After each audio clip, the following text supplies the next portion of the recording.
একটা কথাই শুধু আমার জানতে ইচ্ছে করে, একটা মন দুইজনারে দিলি কেমন করে? মনের মানুষ বদল করাই ছিল কি তোর পেশা রূপারে?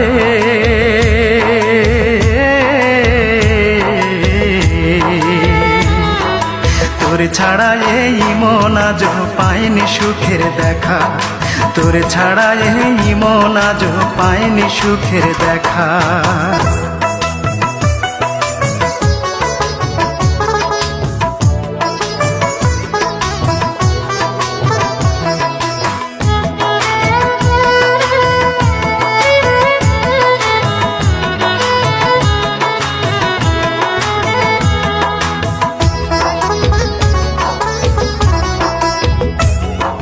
সেই যে গেলি আমায় ছেড়ে।